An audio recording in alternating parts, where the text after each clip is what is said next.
यानंतरचा जो पॉइंट आहे तो आहे स्टीफन बोल्झमन लॉ ऑफ रेडिएशन.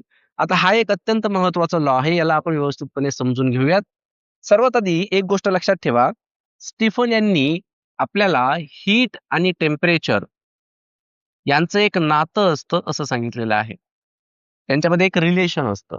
ठीक आहे. समजा ही एक ब्लॅक बॉडी आहे.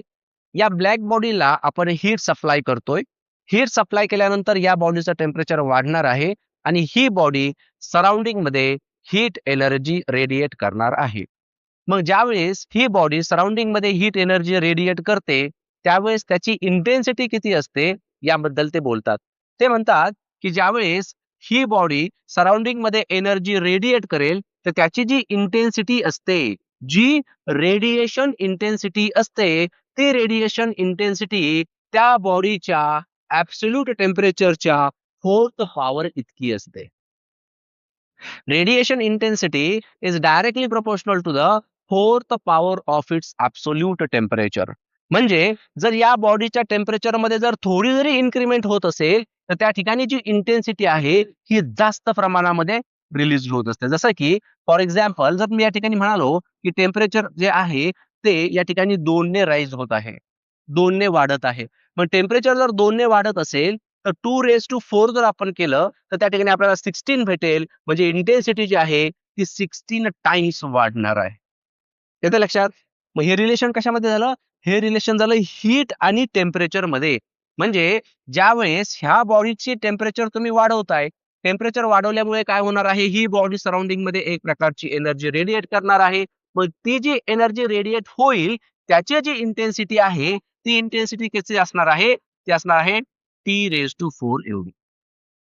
यानंतर स्टेटमेंट आपण बघूया. स्टेटमेंट मध्ये ते काय म्हणतात? The rate of emission of radiant energy per unit area और the power radiated per unit area of a perfect black body. आता हे लक्षात ठेवा, ही बॉडी कोणती कन्सिडर केलेली आहे? Perfect black body is directly proportional to the 4th power of its absolute temperature. आले का लक्षात? जी रेडिएशन इंटेन्सिटी असते, ही रेडिएशन इंटेन्सिटी त्या ऍब्सोल्यूट टेम्परेचरच्या 4th पॉवर सोबत डायरेक्टली प्रपोर्शनल असते. हे आपल्याला लक्षात ठेवायचं आहे. मॅथमॅटिकली याला आपण अशा पद्धतीने रिप्रेझेंट करू शकतो. आता हे इक्वॅलिटीचं साईन मला आणायचं इथे, हे प्रोपोर्शनॅलिटीचं साईन काढून टाकायचं आहे. त्यासाठी एक कॉन्स्टंट घेऊया जो की आहे या ठिकाणी सिग्मा. हा जो सिग्मा असतो, या सिग्माला आपण स्टीफन कॉन्स्टंट असं म्हणतो आणि याची किंमत जी असते ती असते 5.67 इंटू 10⁻⁻8.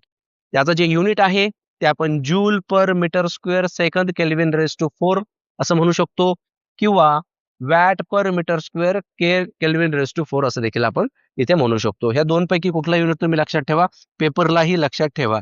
डायमेन्शन मध्ये m1t-3 k⁻⁻4 हे त्याचं डायमेन्शन येणार आहे. तुम्ही ते आणि त्यामुळे याला आपण या ठिकाणी असंही लिहू शकतो की जी पण काही हीट या ठिकाणी रेडिएट होणार आहे, that heat radiated per unit area per unit time. म्हणजे एका पर्टिक्युलर वेळेसाठी त्या पर्टिक्युलर एरियामधून जी काही हीट रिलीज होणार आहे त्यालाच आपण त्या ठिकाणी त्याची इंटेन्सिटी असं म्हणणार आहोत. म्हणजे तिथे दोन इक्वेशन जर आपण कम्पेअर केले, कोणते? हे एक इक्वेशन आहे आणि दुसरं इक्वेशन सिग्मा इंटू T⁴. ह्या दोन इक्वेशनला जर आपण इक्वेट केलं तर आपल्याला भेटेल Q/AT is equals to sigma into T⁴. या ठिकाणावरून आपण Q जो आहे तो फाइंड आउट करू शकतो. तो भेटेल sigma into A into T⁴ into small T. लक्षात ठेवायचंय, कॅपिटल टी याचा अर्थ टेम्परेचर आहे आणि स्मॉल टी म्हणजे टाइम आहे. ठीक आहे. तर एवढी हीट जी आहे ती त्या ठिकाणी रिलीज होणार आहे. परंतु ह्या सर्व गोष्टी कोणासाठी आहे? ह्या सर्व गोष्टी एका परफेक्ट ब्लॅक बॉडीसाठी आहे. हे विसरायचं नाहीये. पण जर एखादी जनरल बॉडी असेल, एखादी ऑर्डिनरी बॉडी असेल, तर मग काय करायचं? त्या ठिकाणी आपण असं मेन्शन करूयात, फॉर ऑर्डिनरी और जनरल बॉडी. तर जनरल बॉडीसाठी काय करायचं बघा, जो फॉर्म्युला आहे तो ऍज इट इज लिहून घ्यायचा ब्लॅक बॉडीसाठीच. फक्त याला त्याच्या इमिसिव्हिटीने मल्टिप्लाय करायचं असतं. ठीक आहे. तसा हा कॉन्सेप्ट आहे बघा, ज्याला आपण Stefan Boltzmann law of radiation असं म्हणतो. यानंतर एक न्यूमेरिकल सोडूया, जो याच वर्षी विचारण्यात आला होता.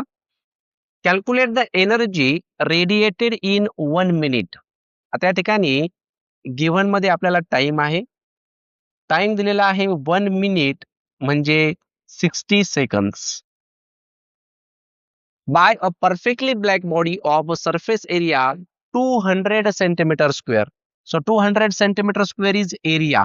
तर एरिया आहे या ठिकाणी 200 सेंटीमीटर स्क्वेअर. त्याला काय लिहू शकतो आपण? 200 into 10 to the power -4 metre square. हवं तर हे 2 झिरो काढून टाका. 2 into 10 to the power -2 metre square. आलं का लक्षात? पुढे काय म्हणतात ते?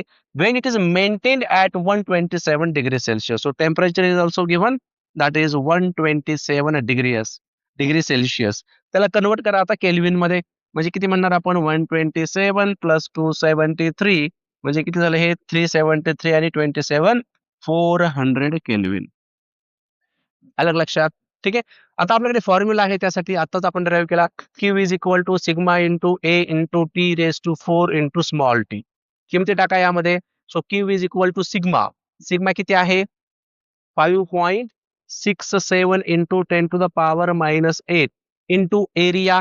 Area is 2 into 10 to the power -2 T raise to 4. Temperature. आता याला आपण असं लिहू शकतो बरं का, 400 आहे ना, तर 4 into 10 to the power 2 kelvin असं देखील आपल्याला लिहिता येईल. मग 4 रेस टू 4 जर केला आपण तर किती येणार आहे? ते येणार आहे 256 नाही का, 16चा स्क्वेअर. आणि हे 2 इंटू 4 10 टू द पॉवर 8 येते का लक्षात? इंटू स्मॉल टी किती आहे? 60 सेकंड्स आहे. ठीक आहे. जर आपण याला सॉल्व्ह केलं, आता काय सिम्पली काय करायचं, फक्त मल्टिप्लिकेशन करायचं आहे. तर 174.82 जूल असं काहीतरी उत्तर जे आहे ते तुम्हाला याचं भेटणार आहे.